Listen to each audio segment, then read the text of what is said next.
اعوذ باللہ السمیع العلیم من الشیطان اللعین الرجیم بسم اللہ الرحمن الرحیم الحمد للہ رب العالمین وصلی اللہ علی محمد وآلہ الطاہرین اللہم صل علی محمد وآل محمد وعجل فرجہم. الدرس العشرون المفعول به الثالث والمفعول فيه. ترخیم المنادى يجوز ترخیم المنادى وهو حذف في آخره للتخفيف كما تقول في يا مالك يا مالي، وفي يا منصور يا منصور، وفي يا عثمان يا عثمة، وفي يا فاطمة يا فاطمة. ويجوز في آخر المرخم الضمة والحركة الأصلية كما تقول في يا حارس يا حاري ويا حارو إلى آخره. موضوع گفتگو منصوبات ہیں. منصوبات میں سے بھی خاص طور پر ابتدائی طور پر 5 مفعول مفاعل خمسہ کی گفتگو ہو رہی تھی کہ جن میں ابھی ہم دوسرے مفعول کے اندر یعنی مفعول بہ کے اندر چل رہے تھے. تقریباً مفعول بہ کی گفتگو مکمل ہو چکی ہے، البتہ 2 چیزیں رہ گئیں. وہ تھیں ملحقات منادا، یعنی منادا سے قریب قریب کچھ ایسی چیزیں ہیں احکام منادا کے بارے میں، اور اس طریقے سے جیسے کہ گزشتہ درس میں آیا تھا مستغاث. اسی طریقے سے ایک حکم ہے منادا کے بارے میں جس کو کہتے ہیں ترخیم المنادا. ترخیم المنادا کا مطلب یہ ہے کہ منادا کے آخر سے کچھ حذف کر دیں. نام بڑا ہے، کبھی کبھار ہم شارٹ کٹ نام لیتے ہیں، نام کاٹ دیتے ہیں، چھوٹا نام کر لیتے ہیں. تو اس صورت میں منادا کو مرخم کرنا جائز ہے، اس میں کوئی وہ مسئلہ کا بات نہیں ہے، البتہ بشرطہا و شروطہا، چونکہ انہوں نے خود متن میں صاحب ہدایہ نے ان شروط کو ذکر نہیں کیا، حاشیے میں آغا نے شرائط کو ذکر کیا ہے. اس کے بعد جو ہے وہ المندوب ہے. مندوب یعنی جس پر ندبہ کیا جائے، گریہ کیا جائے. تھوڑا سا اس کا حکم بیان کریں گے اور اس کے بعد پھر مفعول فی کی گفتگو کے اندر آ جائیں گے. مفعول فی کی گفتگو بھی تقریباً آسان ہے کہ مفعول فی کا دوسرا نام ہے ظرف. پھر ظرف کی 2 قسمیں ہیں، زمان اور مکان. اس کا مطلب مفعول فی وہ ایسا ظرف کہ جو زمانے یا مکان کا معنی دے. تو اس اعتبار سے خود بخود اس کی 4 قسمیں بن جاتی ہیں. کیوں؟ کیونکہ زمانہ یا محدود ہوگا یا لا محدود ہوگا. اسی طریقے سے مکان یا تو محدود ہے یا لا محدود ہے، یعنی مبہم اور محدود کی اصطلاح یہاں پر انہوں نے استعمال کی ہے. لا محدود تو نہیں کہیں گے، مبہم بہتر ہے. مبہم ہے یعنی پتہ ہی نہیں ہے، محدود ہے یعنی پتہ ہے، حد بندی ہے اس کی. کہہ رہے ہیں 3 صورتوں میں اس میں مفعول جو ہے، جو مفعول فی ہے وہ منصوب ہوتا ہے، سوائے چوتھی صورت کو چھوڑ کر، کہ چوتھی صورت میں فرماتے ہیں کہ مفعول فی میں حرف جر کو ظاہر کرنا واجب ہے، یعنی فی کو ذکر کرنا واجب ہے. اور وہ کیا ہے کہ جہاں پر مفعول فی ظرف مکان محدود ہو، ظرف مکان محدود ہو، اس صورت میں پھر ہم فی کو چھپائیں گے نہیں، بلکہ فی کو عبارت میں ذکر کر دیں گے. ٹھیک، یہ ہوئی 2. تیسری بحث جو ہے وہ یہ ہے کہ آغا بسا اوقات مفعول فی عبارت میں نہیں ہوتا ہے، تو وہ کون سی چیزیں ہیں کہ جو مفعول بہ کی نیابت کر سکتی ہیں. تقریباً 5 چیزوں کا انہوں نے بیان کیا ہے، جس میں کوئی ایسا اسم ہو کہ جو ظرف کی طرف اضافہ ہو رہا ہو، یا کوئی صفت ہو کہ جو ظرف کی صفت بن رہی ہو، یا مثلاً جو ہے اسم اشارہ ہے، اسی طریقے سے عدد ہے، اسی طریقے سے وہ مصدر کے جو ظرف کے معنی کو اپنے ضمن میں لیے ہوئے. آسان بات ہے، اتنی مشکل نہیں ہے. خلاصہ آپ کی خدمت میں عرض کر دیا. عبارت کو دیکھتے ہیں. الدرس العشرون 20واں درس المفعول بہ. مفعول بہ ہے، البتہ الثالث، یعنی مفعول بہ کے سلسلے کا یہ تیسرا سبق، لیکن آخری سبق. وہ اشارہ کہاں سے مل رہا ہے کہ آخری ہے؟ کہ ساتھ ہی لکھا ہوا المفعول فیہ، کہ اسی سبق کے اندر مفعول فی کا ذکر بھی موجود ہے. ترخیم المنادا، منادا کی ترخیم. رخم یرخم ترخیمن کا مطلب ہوتا ہے نرم کرنا، کسی چیز کو آسان بنانا، نرم کرنا. یہاں پر بیان فرماتے ہیں کہ منادا کی ترخیم یجوز و ترخیم المنادا، منادا کو مرخم کرنا، ترخیم دینا جائز ہے۔ بھئی یہ ترخیم ہے کیا، تعریف تو کریں۔ وہ تو میں نے عرض جو کی وہ لغوی معنی تھی، نرم کرنا۔ اصطلاحی معنی کہتے ہیں وہ یہ ہوا کی ضمیر پلٹ رہی ہے ترخیم کی طرف۔ یہ ترخیم حذف فی آخرہ، حذف کرنا ہے منادا کے آخر کو، منادا کے آخر سے کسی چیز کو حذف کرنا ہے۔ پھر سوال آئے گا کہ بھئی آپ حذف کیوں کرتے ہیں، تو اس کا جواب للتخفیفی، وہی آسانی، نرم کرنا۔ لفظ موٹا چوڑا لمبا ہوگا تو وہ ذرا ظاہر ہے کہ ہمارے ہاں عام طور پر استعمال بھی ہوتا ہے، یہ ہمارے معاشرے کے اندر بھی ناموں کو جو ہے وہ شارٹ کٹ کر دیتے ہیں، صحیح ہے۔ غلام حسین نام ہے، گلو بنا دیا اس کو، صحیح ہے۔ اسی طریقے سے فرض کریں کسی کا نام رضوان ہے، رضو بنا دیا اس کو، ذیشان ہے، ذیشو بنا دیا اس کو۔ یہ گھروں میں ہمارے ہاں زیادہ ہوتا ہے، پیار سے نام کو شارٹ کٹ کر دیتے ہیں۔ اچھا یہ جائز جو کہہ رہے ہیں ظاہر ہے کہ عربی ورڈنگ کے اعتبار سے جائز کریں، شرعی اعتبار سے نہیں۔ شرعی اعتبار سے ممکن ہے توہین کا زاویہ ہے، تو توہین مومن کے اعتبار سے شاید ممکن ہے حرام بھی ہو جائے۔ بچپن میں ہمارے والد صاحب، مجھے ابھی تک یاد ہے، بہت اس چیز پہ ناراض ہوتے تھے، نام نہیں بگاڑو کسی کا۔ کسی کا نام ذوالفقار ہے، اس کو کہتے ہیں زلفی، تو شارٹ کٹ نام لینا یہ جو ہے وہ کسی کا نام بگاڑنا مناسب نہیں ہے، یہ ہمارے یہاں کرتے ہیں۔ تو کہتے ہیں عربی میں بھی، یعنی عربی لغت کے اعتبار سے جائز ہے، لغت اس بات کی اجازت دیتی ہے، لوگ اس طریقے سے کرتے ہیں کہ ناموں کو شارٹ کر دیتے ہیں۔ اب یہاں پر حاشیہ کہتے ہیں، کہہ رہے ہیں ایسا نہیں ہے کہ آپ کسی بھی منادا کو اٹھا کر اور اس کے آخر سے کسی بھی حرف کو حذف کر دو، یہ مناسب نہیں، یہ شرط و شرائط کے ساتھ ہے۔ شرط و شرائط کیا ہیں؟ کہتے ہیں والمنادا ان کان مؤنثا بالتاء فیرخم بلا شرط۔ کہہ رہے ہیں سب سے پہلے تو آپ یہ دیکھو کہ وہ جو اسم ہے جو منادا واقع ہوا ہے، آیا اس پہ تا ہے یا نہیں ہے، تائے تانیث۔ اگر تو اس پہ تائے تانیث داخل ہو گئی ہے نا، پھر تو کوئی شرط ہی نہیں ہے، کوئی شرط نہیں، حذف کرنے کی کوئی شرط نہیں ہے۔ آپ حذف کر دو، جو بھی حذف کرو گے، جیسے کہ اوپر مثال بھی دیں گے، یا فاطمتو، تو یا فاطمتو کے آخر سے تا گرا کے استعمال کرتے ہیں، یا فاطمہ، یعنی میم پہ زبر دے دیتے ہیں، تا کو حذف کر دیتے ہیں۔ کہتے ہیں یہ اگر تائے تانیث والا اسم آیا ہے منادا بن کر، پھر تو کوئی مسئلہ ہی نہیں ہے۔ والمنادا ان کان مؤنثا بالتاء، مؤنث بالتاء ہو اگر منادا، فیرخم، تو اس کو مرخم کیا جائے گا، بلا شرط، بغیر کسی شرط کے۔ وَإِلَّا، یعنی وَإِن لَمْ يَكُنْ مُؤَنَّثًا بِالتَّاءِ، یعنی اگر وہ مؤنث بالتاء نہ ہو، فیرخم، تو اس منادا کو مرخم تو کیا جائے گا، البتہ بشرطی، اس شرط کے ساتھ۔ پہلی شرط ان یکون علماً، جس کو مرخم کرنا وہ نام ہونا چاہیے، کسی کا مخصوص نام ہونا چاہیے، علم ہو۔ دوسری شرط غیر مرکب بالاضافتی والاسنادی، وہ منادا مرکب اضافی یا مرکب اسنادی نہ ہو، ٹھیک ہے، مرکب اضافی یا مرکب اسنادی یہ نہ ہونا چاہیے۔ کتنی شرطیں ہو گئی؟ دو۔ تیسری شرط زائدن علی ثلاثۃ احرف، تین حروف سے زیادہ پر مشتمل ہو، بس اگر تین حرفی والا ہوگا تو وہ بھی نہیں ہوگا۔ تو تین شرطوں کے ساتھ ہے، تو بس کہہ رہے ہیں فلا یجوز، بس نتیجتاً جائز نہیں ہوگا۔ ترخیم عالم، اگر عالم منادہ بن جائے، یا عالموں، کہہ رہے ہیں اس کے آخر سے میم کو آپ ڈیلیٹ نہیں کر سکتے۔ کیوں؟ کیونکہ عالم کسی کا نام تھوڑی ہے، علم نہیں ہے نا وہ، ہاں نکرہ ہو گیا۔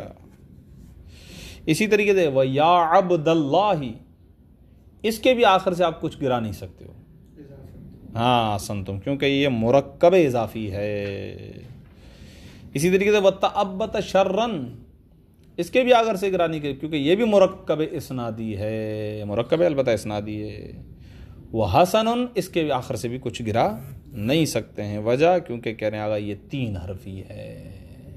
دیکھ رہے ہیں شرط و شرائط آ گئی نا، اب دوبارہ اوپر کما تقولو، جیسا کہ آپ یوں کہتے ہیں فی یا مالکو، یہ جو لفظ یا مالکو ہے اس کے اندر آپ ترخیم کے بعد یہ کہتے ہو، کیا کہتے ہو؟ یا مالی، دیکھا آخر سے کاف کو ہی گرا دیا۔ وفی یا منصورو، اور آپ یا منصورو میں کہتے ہیں، کیا کہتے ہیں؟ یا منصور، واو را دونوں گر گئے۔ وفی یا عثمانو، اور یا عثمانو میں آپ یہ کہتے ہیں یا عثما، یہ آپ کہتے ہیں، الف اور نون گرا دیا۔ وفی یا فاطمتو، یا فاطمتو میں آپ کہتے ہیں یا فاطمہ، یہ آپ کہتے ہیں۔ یہ تو ہو گئی بات آخر سے حرف کے گرانے کی۔ اب کہتے ہیں کہ آقا حرف گرانے کے بعد آپ کے پاس دو آپشن ہیں، یا تو باقی کو آخر کی حرکت پر چھوڑ دو یا اس پہ ضمہ لگا دو، یہ آپ کے ہاتھ میں۔ وہ یجوز ہو، اور یہ بھی جائز ہے، فی آخر المرخمی، مرخم ہو گیا وہ منادہ جس کی ترخیم کر دی گئی، جس کی ترخیم کر دی گئی اس کے آخر میں جائز ہے، کیا جائز ہے؟ الضمۃ، ضمہ لگا دیں، یا والحرکت الاصلیۃ، یا وہی حرکت جو اس کی اصلی حرکت ہے اسی پر باقی رکھیں، یہ بھی جائز ہے۔ لیکن مصنف کا الضمۃ کو پہلے لکھنا سمجھا رہا ہے کہ یہ اس نظریے کے قائل ہیں کہ ضمہ علاغہ دو تو بہتر ہے، کما تقولو، جیسا کہ آپ کہتے ہیں یا حارسو۔ اب اس کو آپ ترخیم کرنا چاہتے ہیں، سا کو حذف کرنا ہے، اب آپ کی مرضی ہے کہ یا تو آپ اس کو پڑھیں یا حاری اپنی اصل پر باقی رکھیں، یا حارو ضمہ لگا دیں۔ مثال انہوں نے آگے پیچھے دے دیے، قول انہوں نے ضمہ اور حرکت اصلیہ کی ترتیب سے بیان کیا تھا، لیکن مثال میں حاری پہلے لے کر آئیں اور حارو بعد میں لے کر آئیں۔ المندوب، یہاں پر الحمدللہ ترغیب کی گفتگو مکمل ہوگی۔ المندوب وَاعْلَمْ، جان لیجئے کہ ان یا من حروف الندائی، آپ یہ جان لیجئے کہ بالتحقیق یا جو ہے وہ حروف ندا میں سے، یہ معلوم ہے۔ البتہ وقد تستعمل فی المندوب ایضا، بسا اوقات اس کو استعمال کیا جاتا ہے، اس حرف ندا، اس یا کو استعمال کیا جاتا ہے فی المندوبی، مندوب یعنی جس پر رویا جائے، جس پر گریہ کیا جائے۔ جیسے ہم دعائے ندبہ پڑھتے ہیں تو ہمارے مندوب حضرت حجت ہیں۔ کیا ہے مندوب؟ تعریف عربی ایضاً وَهُوَ الْمُتَفَجَّعُ عَلَيْهِ، یہ وہ ہے کہ جس پر فجع کیا جائے، جس پر رویا جائے، آنسو بہائے جائیں، گریہ کیا جائے۔ بیا او وا، دو لفظوں کے ذریعے سے، ایک یا کے ذریعے سے اور ایک وا کے ذریعے سے۔ مثلا یوں کہا جاتا ہے، یقالو کہا جاتا ہے یا زیداہ، یا وا زیداہ، جیسے اگر ہم کہتے ہیں یا حسین یا وا حسین، یہ جو ہم کہہ رہے ہوتے ہیں، صحیح ہے، تو اس وقت ہم جو کہہ رہے ہوتے ہیں وہ ہماری نگاہ مندوب کی جہت ہوتی ہے، ہماری جہت نگاہ جو ہے وہ ابھی آج کل ایک نوا بھی جو آیا تھا یا سیدہ، اب یہ یا سیدہ کو نہیں بلا رہے ہیں، سید کے آگے الف اور ہا لگائیے، یا سیدہ ہو گئے، وہ مندوب کے معنی میں، مندوب یعنی جس پہ رویا جائے، وا محمدہ وا علیہ، ہاں، وا حسینہ وا اکبرہ، تو بس وا مختصم بالمندوبی، یہ جو لفظ وا ہے، واو الف، یہ مختص ہے مندوب کے ساتھ، وَيَا مُشْتَرِكٌ بَيْنَ النِّدَاءِ وَالْمَنْدُوبِ، جبکہ یہ جو لفظ یا ہے یہ منادا پر بھی داخل ہوتا ہے، مندوب پر بھی داخل ہوتا ہے، یہ مشترک ہے ندبہ یعنی ندا اور مندوب کے مابین۔ یہاں تک واضح؟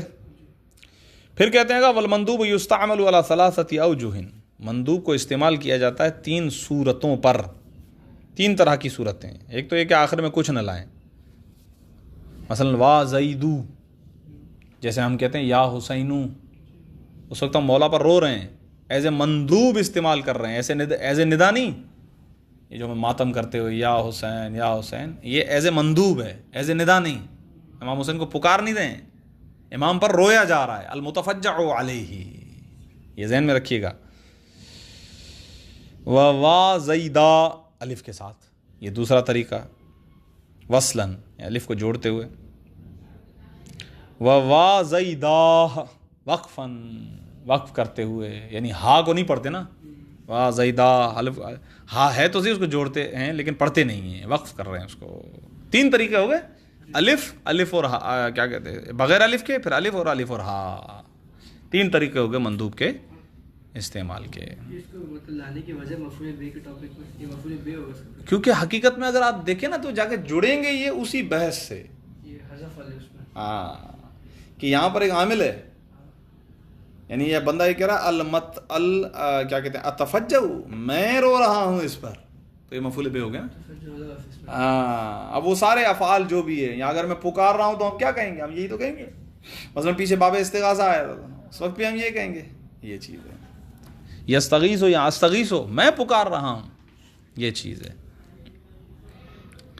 تو یہ حقیقت میں تو مفعول بے ہی ہیں کہ جن کا عامل جو ہے نا نیابت کر رہا ہے، یہ یا وا وغیرہ نیابت کر رہے ہیں اس کے، صحیح ہے، ٹھیک ہے۔ یہاں پر الحمدللہ مفعول بہ کی گفتگو مکمل ہوگی۔ القسم الثالث من المنصوبات المفعول فیہ، تیسری قسم منصوبات میں سے مفعول فی ہے۔ تعریفہ، مفعول فیہ کی تعریف، وہو اسم ما، یہ اس چیز کا نام ہے۔ لفظ اسم کو مائے موصولہ کی طرف اضافہ کیا گیا ہے، لہذا ترجمہ یوں ہوگا، عکس سے، الٹ سے ترجمہ ہوگا، یہ اس چیز کا نام ہے۔ اب یہ اس چیز سے کیا مراد ہے، آگے من بیانیہ آ رہا ہے، اور اس میں کیا لکھا ہوا ہے، من الزمان والمکان، یعنی اس زمانے کا نام ہے یا اس مکان کا نام ہے، ٹھیک ہے۔ وَهُوَ اسْمُ مَا وَقَعَ الْفِعْلُ فِيهِ، یہ اس زمان اور مکان کا نام ہے کہ جس کے اندر کام واقع ہوتا ہے۔ اب یہ دیکھ لیے، کام کبھی بھی ان دو چیزوں سے خالی نہیں ہے، معمولاً کام ہوگا تو یہاں وہ کوئی جگہ ہوگی جہاں ہو رہا ہوگا، اور وہ کوئی زمانہ ہوگا جس کے اندر یہ کام واقع ہو رہا ہوگا۔ وَهُوَ، یہ مفعول فی، اسم ما، اس چیز کا نام ہے، وقع الفعل، کہ واقع ہوتا ہے فعل، فیہ، اسی چیز میں۔ وہ چیز کیا ہے، من الزمانی والمکانی، وہ زمانہ اور مکان ہے، زمان یعنی وہی ٹائم۔ وَيُسَمَّى ظَرْفًا، اسی کو ظرف کہتے ہیں، وہی جو چیز ہے نا اسی کو ظرف کہتے ہیں۔ ظرف کا لغوی معنی ہے برتن، صحیح ہے، برتن۔ وَيُسَمَّى ظَرْفًا، یا یوں بھی کہہ سکتے ہیں، اس مفعول فی کو ظرف بھی کہتے ہیں، اس کا نام ظرف بھی ہے۔ وَأَقْسَامُهُ، ظرف کی اقسام، وَهُوَ عَلَىٰ قسمین، اس کی دو قسمیں، ظرف الزمانی و ظرف المکانی، ظرف زمان اور ظرف مکان، زمانے کا ظرف اور مکان کا ظرف۔ وظرف الزمانی ایضاً علی قسمین، اس کی بھی دو قسمیں ہیں، تو ٹوٹل مفعول فی کی 4 قسمیں بن گئی، صحیح ہے۔ وظرف الزمانی ایضاً علی قسمین، ظرف زمان کی بھی 2 قسمیں ہیں، ایک مبہم، دوسری محدود۔ مبہم کیا ہے، وہو وما، ظرف زمان مبہم وہ چیز ہے، لا یکن لہ حد معین، جس کی حد معین نہ ہو، جس کے لیے کوئی حد معین نہیں ہے۔ مثلا ہم لفظ استعمال کرتے ہیں دہر، اب یہ لفظ دہر جو ہے یہ مطلق زمانے کا معنی دیتا ہے۔ خود جب ہم کہتے ہیں زمانہ، محدود نہیں کر رہے ہیں ہم، لفظ زمانہ استعمال کیا ہم نے، خود زمان کا لفظ محدود ہے، اور سوری مبہم ہے، کوئی اس کی جو ہے نا ہم نے پتہ نہیں کیا کہاں سے کہاں تک، کون سا زمانہ۔ اسی لفظ دہر کا معنی ہے زمانہ مطلق، یا مثلا لفظ حین، اس کا ترجمہ کرتے ہیں جب، محدود نہیں ہے، جب مطلب کیا، تو جب جو ہے نا وہ مطلق وقت پہ دلالت کرتا ہے، لفظی ترجمہ اس کا جب، یہ وقت پہ دلالت، لیکن اس وقت کا کیا ہے، حد کیا ہے، حد نہیں پتا، حد نہیں ہوتی ہے۔ بس جہاں پر لا یکون لہ حد معین ہو، جہاں پر حد معین نہ ہو زمانے کے لیے، تو ہم کہیں گے یہ ظرف زمانے مبہم ہے۔ اب محدود کی مثال سمجھیں گے تو اور زیادہ واضح ہو جائے گا۔ الثانی محدود، دوسرا ہے محدود، وہو، یہ محدود، ما یکون لہ حد معین، جس کے لیے حد معین، مثلا کہتے ہیں یوم، اب یہ جو یوم ہے نا، یہ ہمیں پتہ 24 گھنٹے کا ہوتا ہے، یوم اتنے ٹائم سے اتنے دن میں مانو یہ ٹائم ہے، اس سے یہ ٹائم ہے، بس یہ اس کا اسٹارٹنگ پوائنٹ ہے، یہ اس کا اینڈ پوائنٹ ہے. اسی طریقے سے ہم کہیں گے لیلۃ، رات، یہاں سے اس کا آغاز ہے، یہاں اس کا اینڈ ہے. وشہر، مہینہ 30 دن مثلا، صحیح ہے. سنۃ، سال 365 دن مثلا. تو یہ دیکھ رہے ہیں آپ، اس کے اندر آپ کیا کر رہے ہیں، آپ ٹائم کو محدود کر رہے ہیں. اب آتے ہیں اصل مطلب کی طرف. وکلاہما، آگا یہ دونوں کی دونوں قسمیں، یعنی مبہم اور محدود دونوں کی دونوں قسمیں منصوب، یہ منصوب ہوتی ہیں دونوں کی دونوں قسمیں بتقدیر فی کا معنی مقدر ہوتا ہے. فی کا معنی چھپا ہوا ہوتا ہے، فی یعنی ظرفیت کا معنی چھپا ہوا ہوتا ہے. مثال ملاحظہ فرمائیے. سمتو دہرن، ترکیب سمتو فعل و فاعل، دہرن مفعول فی. لیکن جب آپ ترجمہ کرتے ہیں تو آپ کہتے ہیں روزہ رکھا میں نے زمانے میں. یہ میں کا معنی آپ کہاں سے لاتے ہیں؟ کہتے ہیں تقدیر میں ہے. ہاں، اس دہرن کو نسب دیا گیا ہے فی کو تقدیر میں رکھ کے، فی تقدیر میں. وسافرت شہرن، میں گھوما پھرا مہینے میں، میں نے سفر کیا مہینے میں. اب یہاں پر شہرن مفعول فی ہے، فی چھپا ہوا ہے. دو مثالیں دے دی انہوں نے، ایک مثال تھی مبہم کی، ایک مثال تھی محدود کی. ایسا ہے یا نہیں ہے؟ دہرن مبہم ہے، شہرن محدود ہے. اس عبارت کو کھولیں تو یوں ہے وفی دہرن وفی شہرن، یعنی سم تو فی دہرن و سافر تو فی شہرن. یہ ہوگی دو قسمیں زمانے کے اعتبار سے. اب مکان کے اعتبار سے، وظرف المکانی، اور مکان کا ظرف، کذالک، اسی طرح جس طرح کے ظرف زمان تھا اسی طرح مبہم و محدود، مبہم ہوتا ہے. اس کی تعریف کر رہے ہیں نیچے حاشیے میں، کہہ رہے ہیں ظرف مکان مبہم کی تعریف کیا ہے؟ وہو وما دل علی مکان غیر معین. ظرف مکان مبہم وہ چیز ہے کہ جو دلالت کرے مکان غیر معین پر. مکان غیر معین، پھر تشریح کرتے ہیں ای لیس لہ صورت، یعنی ایک ایسی چیز ہے جس کے لیے کوئی تصویر نہیں ہے، کوئی صورت نہیں ہے. ایسی صورت کے تدرک بالحس ظاہری، جس کو حص ظاہر کے ذریعے سے درک کیا جا سکے. مثال آئے گی تو اور زیادہ واضح ہو جائے گا. ولا حدود للصورتی، اور صورت میں اس کے لیے کوئی حد بھی نہیں ہے. صحیح ہے؟ مثال دیکھیے گا اوپر، مثلا کل جہات الستی و اسماء المقادیر المکانیتی، جیسے جہات ستہ. بھئی جہات ستہ یعنی 6، کیا کہتے ہیں وہ آپ کے ڈائریکشنز، 6 ڈائریکشنز ہیں نا. جہات کہتے ہیں ڈائریکشنز کو. آپ کہتے ہیں دائیں، دائیں جب آپ کہہ دیتے ہیں آپ محدود نہیں کر سکتے اس کو. اس کی وجہ کیا ہے؟ یہ غیر معین پر دلالت کرتا ہے. دائیں کیا ابھی یہ بعد والی اس میں، یا اس کے بعد، یا اس کے بعد، اس کے بعد کہاں تک جائے گا؟ یہ جہاں تک امکان ہے نا وہاں تک دائیں ہی دائیں ہیں، حد معین نہیں ہے. مکان غیر معین ہے. صحیح نہیں ہے؟ ہاں. یا فرض کر دیں بائیں، اسی طریقے سے چاروں سمتوں کے اندر، یہ 5 سمتوں کے اندر یہ آ جائے گا. عربی میں جہات ستہ ان ناموں سے پکارے جاتے ہیں. لفظ امام، امام کہتے ہیں آگے کو. بھائی آپ جب نماز پڑھو کعبہ آپ کے آگے ہونا چاہیے. آپ کہاں بیٹھے ہو؟ آپ کے آگے. یہ بھی آگے وہ بھی آگے، لیکن وہ کتنا آگے؟ تو آگے کا پتہ ہی نہیں کہ آگے کا کیا ڈر ہے، اس کی جو نا محدود کیا ہے، اس کا تعین نہیں ہے نا. تو لفظ امام یہ ہو گیا سامنے کے لیے. لفظ تحت یہ ہوتا ہے نیچے کے لیے. لفظ خلف، خلف ہوتا ہے پیچھے کے لیے. لفظ فوق، فوق ہوتا ہے اوپر کے لیے. لفظ یمین یہ ہوتا ہے دائیں کے لیے. لفظ شمال یہ ہوتا ہے بائیں کے لیے. ان کو کہتے ہیں جہات ست. دوبارہ ایک مرتبہ، یمین، شمال، فوق، تحت، امام، خلف، یہ 6 الفاظ ہیں.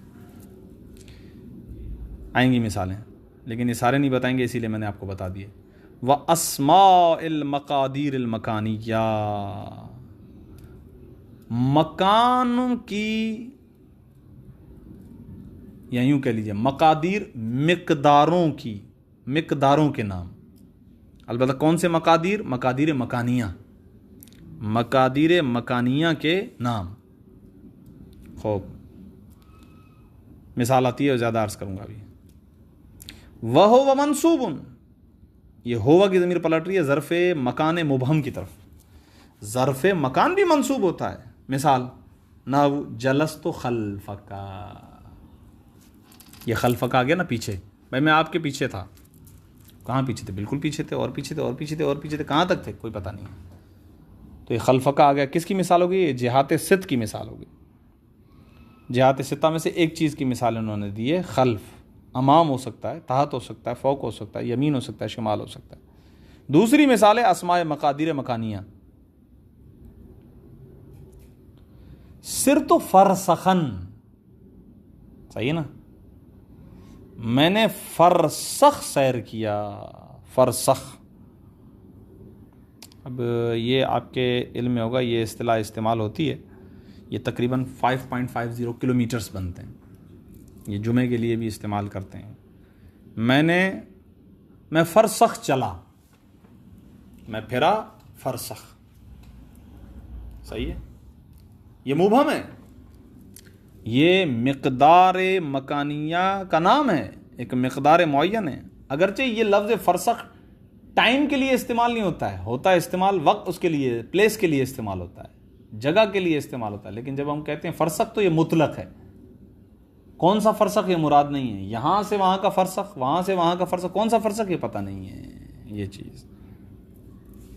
لہٰذا یہ کہہ رہے ہیں کہ آغا یہ جو اسماء مقادیر مکانیہ ہیں یہ بھی ظرف مکان مبہم میں آ جائیں گے. وہ محدود، ظرف مکان کی دوسری قسم ہے وہ ہے محدود. محدود کی تعریف نیچے لکھی ہوئی ہے. وہ وما دل علی مکان معین، کہ جو مکان معین پر دلالت کرتا ہے. ای لہو صورت محدودۃ محصورۃ، یعنی ظرف مکان وہ چیز ہے، ظرف مکان محدود وہ چیز ہے کہ جس کے لیے ایک صورت ہوتی ہے، اس کی حد بندی ہوتی ہے، اس کا باقاعدہ حصار ہوتا ہے، باقاعدہ یہ جگہ ہے، یہ جگہ یوں.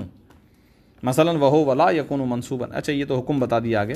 مثال آ رہی جیسے مسجد کی پوری ایک باؤنڈری ہے، حد بندی ہے. آپ اس کو مسجد کہیں گے، اس کے برابر والی کو مسجد نہیں کہیں گے. مثلا اس کے برابر زمین کو مسجد نہیں کہیں گے. مثلا یا گھر یا بازار، تو آپ کو پتہ ہوتا ہے یہ اس کی صورت ہے، محدود صورت ہے، محصور صورت ہے. وہ یہ محدود لا یکون منصوبا، یہ منصوب نہیں ہوتا. اس کا مطلب 3 چیزیں منصوب ہو گئیں. مفعول فی 4 قسموں پر ہے، 3 قسمیں منصوب ہو گئی، چوتھی کہہ رہے منصوب نہیں ہوتی. وَهُوَ لَا يَكُنُ مَنْصُوبًا بِتَقْدِيرِ فِي، آغا جان یہ منصوب نہیں ہوتا ہے فی کی تقدیر کے ساتھ. فی کو فرض نہیں کیا جاتا یہاں پر، بلکہ لا بد، بلکہ ضروری ہے. آگا کیا ضروری ہے؟ من ذکر فی کو ذکر کرنا ضروری ہے، عبارت میں لے کر آنا واجب ہو جائے گا. ظرف مکان مبہم محدود کے اندر فی کو ذکر کرنا واجب ہے. مثلا جلستو فی الدار، دار جو ہے نا آگا وہ ظرف مکان محدود ہے. ہاں یہ ایک اچھا سوال ہے، بہت بہترین سوال آپ نے کیا، کیونکہ اس پہ بہت بڑا اختلاف ہے. ٹھیک ہے، مصنف اور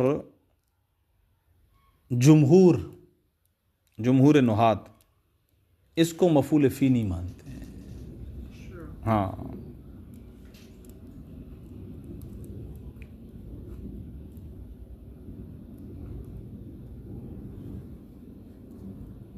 اور اس کے علاوہ کوئی نقطہ میں دیکھتا ہوں.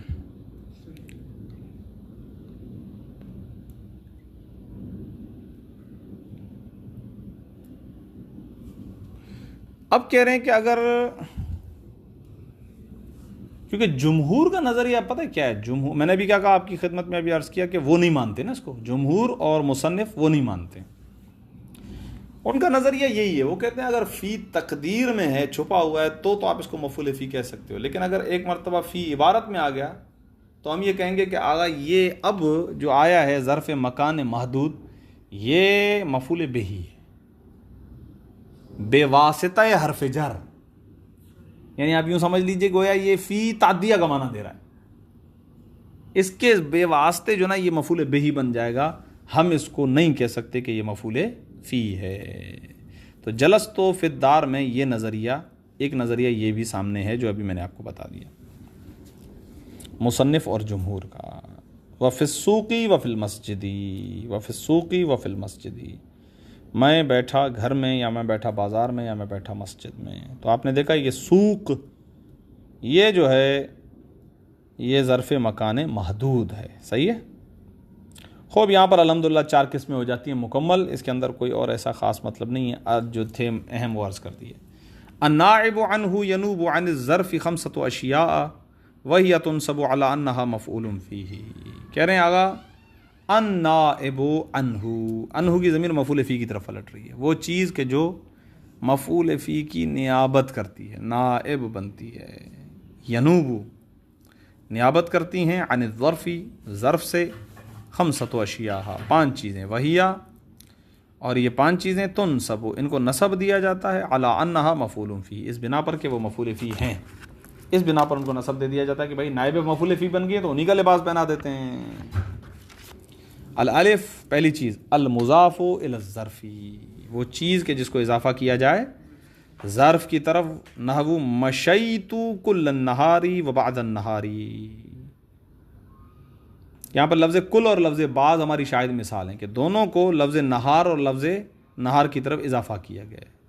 اچھا نہار وہی یہاں یوم کے دن معنی میں بھی آتا ہے، نہار یعنی دن، میں نے مشی کی میں پیدل چلا پورا دن یا آدھا دن یا کچھ دن، تو یہاں پر یہ جو کلہ ہے نا یہ ہے ہماری شاہد مثال کہ اس کو ہم نے اضافہ کر دیا، یہی مفعول فی بن گیا ہے۔ ہم کہیں گے کلہ مضاف النہاری مضاف الیہ، مضاف مضاف الیہ مل کر مفعول فی، یہ کلہ کو منصوب کیا ہی اس لیے گیا کیونکہ یہ مفعول فی ہے، اضافہ ہوا ہے ظرف کی طرف، ظرف کیا ہے نہار، صحیح جا رہے ہیں۔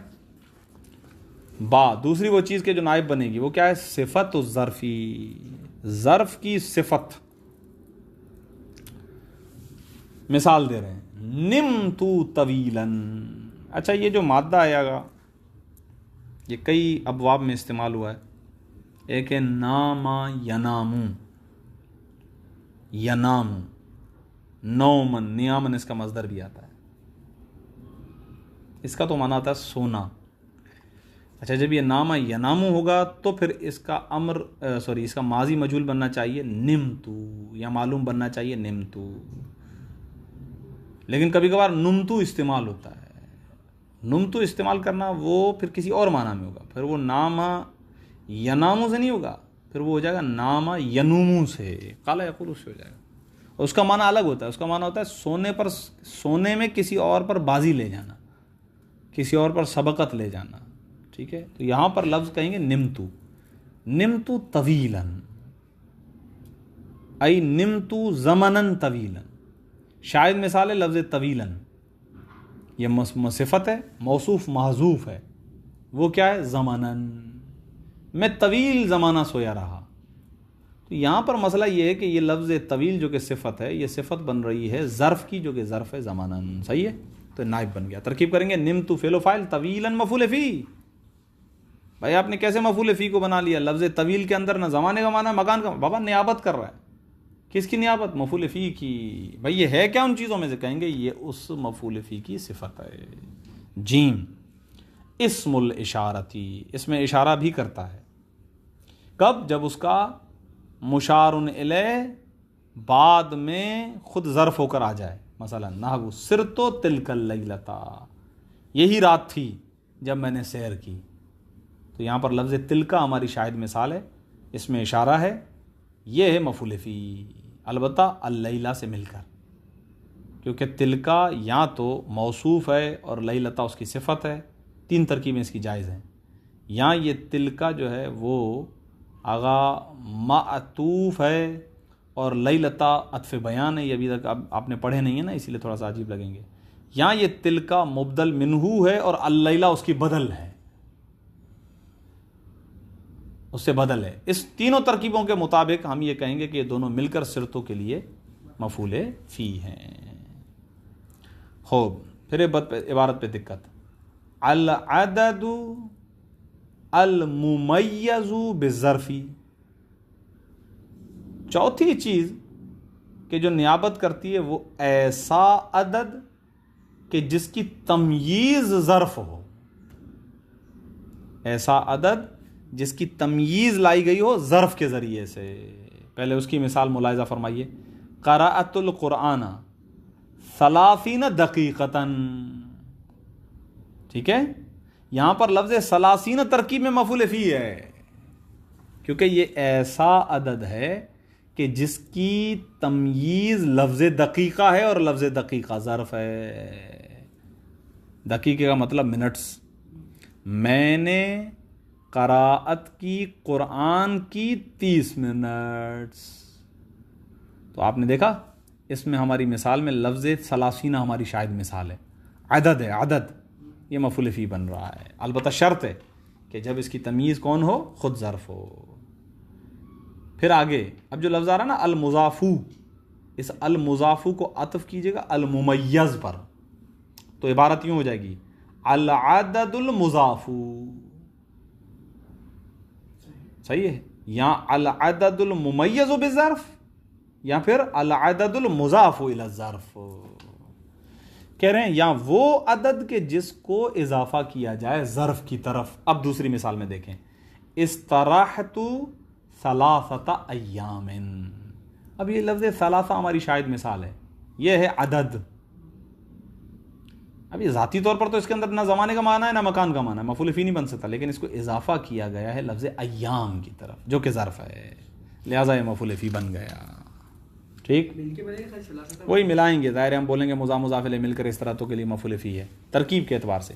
لیکن اگر ہم ترکیب جس طرح سے لکھی جاتی ہے اور الگ الگ بتائی جاتی ہے تو اس وقت ہم یہی کہیں گے ثلاثۃ منصوب لأنہ مفعول فیہ. ثلاثہ منصوب ہے اس لیے کیونکہ مفعول فی ہے اس طرح تو کا. پھر کہیں گے ایام مجرور مضاف الیہ، اس طریقے سے کہہ دیں گے. صحیح ہے. ہاں، پانچویں چیز اور آخری چیز وہ ہے المصدر المتضمن معنی الظرفی. بھئی مصدر جو کہ ذاتی طور پر نہ زمانے کا معنی رکھتا ہے نہ مکان کا معنی رکھتا ہے، لیکن کبھی کبھار مصدر جو ہے آگا معنی دیتا ہے ظرف کا، یعنی اس کے اندر ظرف کا معنی چھپا ہوا ہوتا ہے. مثلا لفظ قدوم، یہ جو لفظ قدوم ہے نا اس کا معنی ہے آگے آگے ہونا یا آگے آگے رہنا. اب دیکھ رہے ہیں اس کے اندر آگے نا ظرف کا معنی.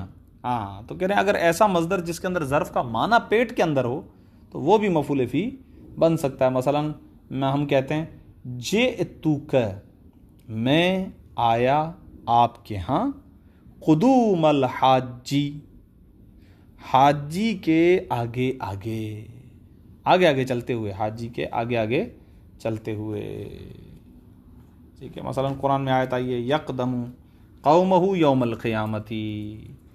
یہ قدم یقدم کا ایک معنی جو ہے نا قدوم، وہ آتا ہے آگے آگے چلنا. فرعون قیامت کے دن اپنی قوم کے آگے آگے چل رہا ہوگا کیونکہ دنیا میں اس نے آگے آگے چلا نا. خدا قیامت میں چلے گا آگے آگے چلو، بڑا تم کہہ رہے تھے نا انا ربکم الاعلی. تو قرآن میں آیت ہے سورہ مبارک ہود کی آیت نمبر 98 کہ یقدم قومہ یوم القیامتی، وہ اپنی قوم پر آگے آگے لے کے چل رہا ہوگا قیامت کے دن. اس مثال میں ہماری مثال لفظ قدوم ہے جو معنی ظرف رکھتی ہے، لہٰذا مفعول فی بن گئی ہے. یہاں تک واضح؟ خوب، انشاءاللہ پھر اگلا درس تو اب کافی تھوڑا سا مہنگا ہے، بھاری ہے، آگے والا چیپٹر جان لگانی پڑے گی اس کے اندر. صحیح ہے. انشاءاللہ سلسلہ گفتگو پھر وہیں سے شروع ہوگا. اب 4 دن چونکہ گزر جائیں گے، جمعہ ہو جائے گا، پھر ہفتہ، پھر پیر، تو 3 دن گزر گئے. اب پیر سے دیکھیں گے. تو اب آپ اپنی تیاری شروع کر دیں یہاں تک، اسی سبق تک، منصوبات شروع سے اس سبق تک انشاءاللہ ماہانہ آپ کا جو امتحان ہوگا وہ اسی سے ہوگا. ٹھیک ہے. تمارین لازمی حل کیا کریں کیونکہ تمرین حل کرنے سے یہ ہوگا کہ آپ کو پتہ چلے گا کہ درس کس حد تک جو ہے وہ سمجھ میں آیا ہے. مفاعل میں سے دو رہ گئے، ایک ہے مفعول لہو اور ایک ہے مفعول معہ۔ مفعول لہو میں تو کچھ ہی نہیں ہے، ہاں باقی البتہ مفعول معہ کے اندر ایک اچھی خاصی بحث ہے اس واو کو لے کر کے جو مفعول معہ والا واو ہے۔ صلی اللہ علی محمد وآلہ الطاہرین۔